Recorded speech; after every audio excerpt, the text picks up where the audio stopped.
জানালি সারি জাতি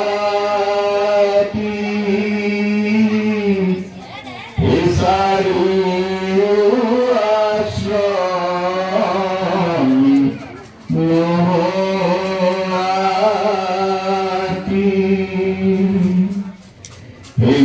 গান খিলা তীর্থ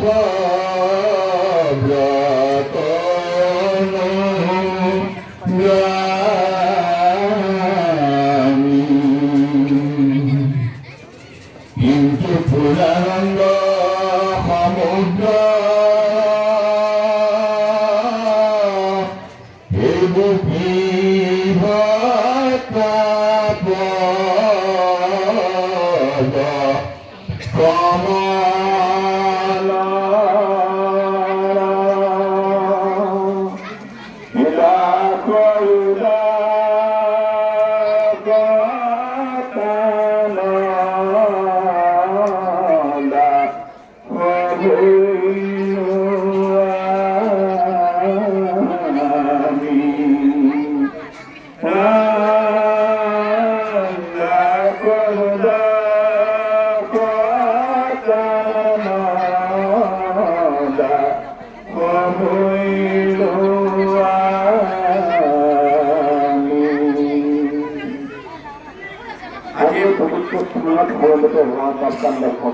প্রথমতেই মা আপনাদের সকলকে প্রণাম জানাচ্ছি। আজ আপনাদের পদধূলায় এই স্থান নিজে বৈকুণ্ঠ সদৃশ হৈ পৰিছে আৰু এই বৈকুণ্ঠলৈ আহি আপোনালোকৰ পদধূলি শিৰত ল'বলৈ পাই মই নিজকে ধন্য মানিছোঁ আৰু আপোনাক সকলোৰে সৈতে একেলগে এই পৰম ভগৱন্তৰ প্ৰতি প্ৰাৰ্থনা জনাব বিচাৰিছোঁ যাতে আপোনালোকৰ যি আয়োজন ভাগৱত পাঠৰ অনুষ্ঠান এই অনুষ্ঠান সুকলমে পাৰ হৈ যাওক আৰু ভাগৱতৰ যি পৰম অমৃত বাণী এই বাণীয়ে আপোনালোক সকলোৰে মন পুলকিত কৰক, আনন্দিত কৰক আৰু সকলোৰে পাপ মোচন হওক, গাঁও তথা প্ৰতিটো ঘৰলৈ শান্তি আহক, আপোনালোক শান্তিৰে থাকক। যিহেতু ভাগৱত পাঠৰ অনুষ্ঠান আৰু মোক আনুষ্ঠানিকভাৱে আমি বন্তি প্ৰদান কৰিবলৈ আমন্ত্ৰণ জনোৱা হৈছিল, গতিকে মই প্ৰথমতেই আপোনালোকৰ প্ৰতি কৃতজ্ঞতা জনাইছোঁ যে এই অতি গুৰুত্বপূৰ্ণ এটা ধৰ্মীয় দায়িত্ব পালন কৰিবলৈ আপোনালোকে ইয়াত মাতিছে। এনেকুৱা এটা মহান ধৰ্মীয় অনুষ্ঠানৰ শুভাৰম্ভ কৰিবৰ বাবে মই নিজকে যোগ্য হয়নে নহয় নাজানো, কিন্তু ঈশ্বৰৰ প্ৰতি বিশ্বাস ৰাখি আমি এটা সৰু অনুষ্ঠান চলাই আছোঁ মদন কামদেৱ মন্দিৰৰ ওচৰত। ৩০জনমান শিশুক লৈ বিশুদ্ধৰূপে আলোচনা কৰি এখন আশ্ৰম পৰিচালনা কৰি আছোঁ আৰু তাত আমি যি পাৰোঁ আমাৰ ভাৰতীয় পৰম্পৰা, ভাৰতীয় চিন্তা চৰ্চাৰ সৈতে ছাত্ৰ ছাত্ৰীসকলক শিক্ষা দিবলৈ চেষ্টা কৰিছোঁ। ভাগৱতৰ বিষয়ে নিশ্চয় এইখিনি ব্যাখ্যা হ'ব, মই দীঘলীয়া কথা নকওঁ, কিন্তু এটা কথা আপোনালোকে জানে যে আমাৰ সামগ্ৰিকভাৱে হিন্দুৰ যি ধৰ্মীয় ৰীতি নীতি বিশ্বাস এই গোটেইবোৰ বেদ আধাৰিত আৰু বেদৰ শেষৰ ফালে যিমানবিলাক দৰ্শন, চিন্তা ভাৱনা বিকশিত হৈছিল এই গোটেইবিলাকক লৈ বেদান্ত বুলি এটা ধাৰা আৰম্ভ হৈছিল আৰু বেদান্তৰ মূল আছিল ব্ৰহ্মসূত্ৰ বা শাৰীৰিক সূত্ৰ বুলি কয়, যিখন আছিলে মূলতঃ ৫৫০টামান শ্লোক। এই ৫৫০টামান শ্লোকক ব্যাখ্যা কৰোঁতে বিভিন্নজনে বিভিন্ন ধৰণে ব্যাখ্যা কৰিবলৈ আৰম্ভ কৰিলে। আদি শংকৰাচাৰ্যই ব্যাখ্যা কৰিলে, ৰামানুজই ব্যাখ্যা কৰিলে, বল্লভাচাৰ্যই ব্যাখ্যা কৰিলে, এনেকৈ বেলেগ বেলেগ ব্যাখ্যা আৰম্ভ কৰিলে। আৰু এই ব্যাখ্যাবিলাকৰ পৰা কি হ'ল, আদি শংকৰাচাৰ্যই যি ব্যাখ্যা কৰিলে তাৰ পৰা আমি পাওঁ যে আপোনাৰ অদ্বৈতবাদী ধাৰণা আৰম্ভ হ'ল। তাৰপিছত ৰামানুজই কৰিলে আপোনাৰ বিশিষ্ট দ্বৈতবাদ, এনেকৈ তাৰপিছত আৰু আপোনাৰ যিটো বল্লভাচাৰ্যই এটা নতুন দৰ্শন আৰম্ভ কৰিলে এজনে কৰিলে দ্বৈতবাদ। গতিকে এই যে অদ্বৈতবাদ, বিশিষ্ট দ্বৈতবাদ, দ্বৈতবাদ এনেকে কৰি বিভিন্ন ভাষ্যবিলাক আৰম্ভ হ'ল। এই গোটেই ভাষ্যবিলাকৰ মাজত মানুহ এক ধৰণৰ বিভ্ৰান্তিত পৰিল, কি কৰিব। আৰু সেইকাৰণে এই গোটেইবিলাক যিবিলাক আলাপ আলোচনা সেই সময়ত চলিছিল, এই গোটেইটোকে প্ৰেক্টিকেলি বেদান্তৰ ধাৰণা হৈ পেলাই কয়। কিন্তু ভাগৱত পুৰাণখন শ্ৰীমদ ভাগৱত পুৰাণ, মহাভাগৱত পুৰাণ বুলি কোৱা হয়। ভাগৱত পুৰাণখন এনেকুৱা এখন শাস্ত্ৰ, সেইটো সম্পৰ্কত বিশেষজ্ঞসকলে কি বুলি ক'লে, সৰ্ব বেদান্ত সাৰম শ্ৰী ভাগৱত নিশ্চয়।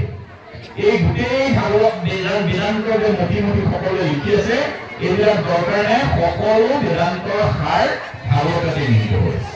সেইকাৰণে গুৰুজনে বেলেগ শাস্ত্ৰবিলাকৰ ভাষ্য নকৰি পেলাই এই শ্ৰী মহাভাগৱত শাস্ত্ৰৰ অনুবাদত গুৰুত্ব দিলে। আৰু আজি আমি সেইকাৰণে অসমৰ গোটেই চৌদিশে এই ভাগৱত পাঠৰ এটা পৰম্পৰা আছে। আৰু এনেদৰে আমি ভাগৱতৰ ব্যাখ্যা বিশ্লেষণ বা তাৰ মাজতে আমি চলি আছো। ভাগৱতৰ মূল দৰ্শনৰ কথাটো হ'ল যে শ্ৰীকৃষ্ণৰ যি অনন্য শক্তি, অনাদি অনন্ত, অবাহ্য, অক্লিপ্ত, অভেদ্য এটা ৰূপ, সেই ৰূপৰ বিষয়ে প্ৰকাশ কৰা। বিভিন্ন ধৰণৰ কাহিনী, বিভিন্ন ধৰণৰ ঘটনাৰ মাজেৰে ভাগৱতে শ্ৰীকৃষ্ণৰ শ্ৰেষ্ঠত্ব প্ৰতিপন্ন কৰিছে। অৰ্থাৎ বৈষ্ণৱবাদৰ মূল কেন্দ্ৰীয় গ্ৰন্থ হিচাপে আমি ভাগৱতক গ্ৰহণ কৰিব পাৰোঁ। আৰু আমি যিহেতু কম বেছি পৰিমাণে আমি কোনে কি ৰীতি নীতিত চলে ডাঙৰ কথা নহয়। অসমৰ সমাজ জীৱনত বহুত মানুহ কৰ্মকাণ্ডী, বহুত মানুহ নাম কীৰ্তন কৰে, কিন্তু ডাঙৰ কথা নহয়। কিন্তু ভাগৱতখনক সকলোৱে বিশ্বাস কৰে আৰু সকলোৱে ভাগৱত পাঠ কৰে। ব্ৰাহ্মণসকলেও আনকি ভাগৱত পাঠ কৰে, বৈষ্ণৱসকলেও কৰে। কাৰণ ব্ৰাহ্মণ্য পন্থাৰ মাজেদিও কিন্তু বৈষ্ণৱ তত্ত্ব বিকশিত হয়। ব্ৰাহ্মণ্য বাদ মানেই যে বা বামুণীয়া ৰীতি নীতি মানেই যে দেৱীৰ পূজা কৰিব লাগিব তেনেকুৱা নহয়। কিন্তু বামুণীয়া ৰীতি নীতিৰ মাজতো এটা বৈষ্ণৱ বিধান আছে। আনকি আপোনালোকে শুনিলে আচৰিত হ'ব যে আমি যে কামাখ্যাত তন্ত্ৰ মন্ত্ৰ কৰি থাকে মানুহবিলাক, এই তন্ত্ৰ মন্ত্ৰ কৰা মানুহবিলাকৰ মাজতে এটা বৈষ্ণৱ বিধান আছে। গতিকে বৈষ্ণৱবাদটো এনেকুৱা সৰু কথা এটা নহয় যে নামঘৰ এটা আৰু নাম কীৰ্তনতে বৈষ্ণৱবাদ সীমাবদ্ধ হৈ আছে। বৈষ্ণৱবাদটো তান্ত্ৰিক বিশ্বাসৰ মাজতো বৈষ্ণৱবাদ। গতিকে সেইকাৰণে ভাগৱতখন এনেকুৱা এখন শাস্ত্ৰ যিখনে প্ৰেক্টিকেলি আমাৰ গোটেই সমাজ ব্যৱস্থাটোক ধৰি ৰাখিছে। আৰু ই অকল প্ৰেক্টিকেলি ধৰ্ম হৈ থকা নাই, ই আমাৰ সংস্কৃতি হৈছে। ভাগৱতক লৈ আমাৰ বেলেগ বেলেগ ধৰণৰ কাৰ্য আছে।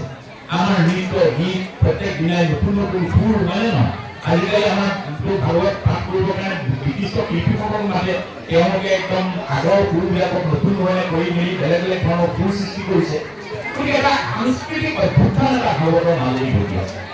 একে সময়তে আমাৰ গোটেই সমাজ জীৱনত এই মানুহবিলাক আমি গোট খাইছোঁ, সকলোৱে নিজৰ দুখ দুৰ্দশা পাহৰি ঘৰৰ কাম বন এৰি আমি আজি এটা কৃষ্ণময় এটা ভাৱত আমি ইয়াত সমবেত হৈছোঁ। গতিকে এইভাৱে আমাৰ মন নিশ্চয় পোহৰ হয়। কাৰণ আমি যদি ধৰ্মৰ কথা ভাবো দিওঁ, বিজ্ঞানীসকল, ডাক্তৰসকলৰ এখন সভা, গোটেই পৃথিৱীৰ ডাক্তৰসকলৰ এখন সভা, তেওঁলোকৰ এজন বিশিষ্ট ডাক্তৰ, তেওঁ এটা কথা কৈছিলে যে অকল প্ৰাৰ্থনাই মানুহৰ 50% ৰোগ ব্যাধি কমাব পাৰে। এতিয়া আজি প্ৰমাণ হৈছে যে কিয় কমাব পাৰে। আমি যে আমাৰ যে ৰামদেৱে যে দেখুৱাই থাকে বা ধ্যান কৰিব লাগে, কিবা কৰিব লাগে, কি একো নালাগে। আমাৰ মানুহে যদি আমি কৃষ্ণ, আপোনালোকে কৃষ্ণই ভাবে, ৰাতিপুৱা গধূলি 10 মিনিট আমি অন্তত মনটো বেলেগ কাম বাদ দি পেলাই 10 মিনিট কোনোবাই ঈশ্বৰক ভাবি সময় পাৰ কৰিব পাৰে, ভালদৰে শ্বাস প্ৰশ্বাস লৈ তাৰো বহুত ৰোগ উপশম হয়। গতিকে প্ৰাৰ্থনাই মানুহৰ বহু ৰোগ উপশম কৰিব পাৰে, কাৰণ মনটোক আমি সেই ধৰণে লৈ যাব পাৰোঁ। এই গোটেইবিলাক কথা ইয়াৰ মাজত নিহিত হৈ আছে। আৰু আমাৰ সাংস্কৃতিক জীৱন, আমাৰ ধৰ্মীয় জীৱন, অসমৰ সমাজ জীৱনক ভাগৱতে চতুৰ্দিশে প্ৰভাৱিত কৰি ৰাখিছে। পৰম অমৃতময় এই ভাগৱত পাঠ অতি সুন্দৰভাৱে এই দুটা দিন পাৰ হ'ব। আৰু ভাগৱতৰ মাহাত্ম্যৰ কথা ভাগৱত যেতিয়া পাঠ কৰিব তেতিয়া তাৰ লগে লগে ভাগৱতৰ মাহাত্ম্যৰ কথা আপোনালোকে বুজিব। কিন্তু মোৰ যদি মনত থাকে তথাপি মই এটা চেষ্টা কৰিছোঁ মনত পেলাবৰ কাৰণে। এই মহাভাগৱত পুৰাণৰ বিষয়ে মাধৱদেৱে যিটো কথা কৈ দিছে, মাধৱদেৱে লিখিছে ভাৰত পুৰাণ আদি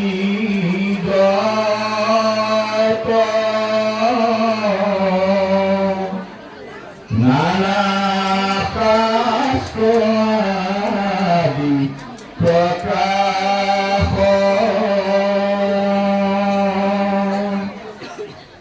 মহন্ত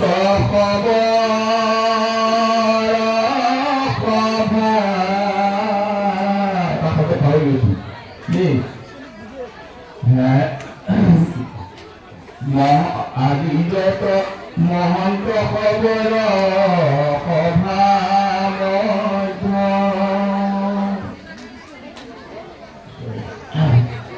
পৰম অমৃত ৰসম কোটিৰ সূৰ্য সম প্ৰকাশ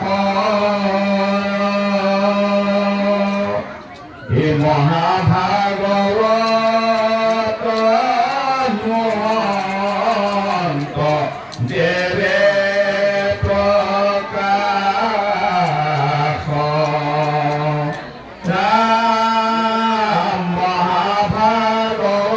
মহাভাগৱত মহন্ত দেৱে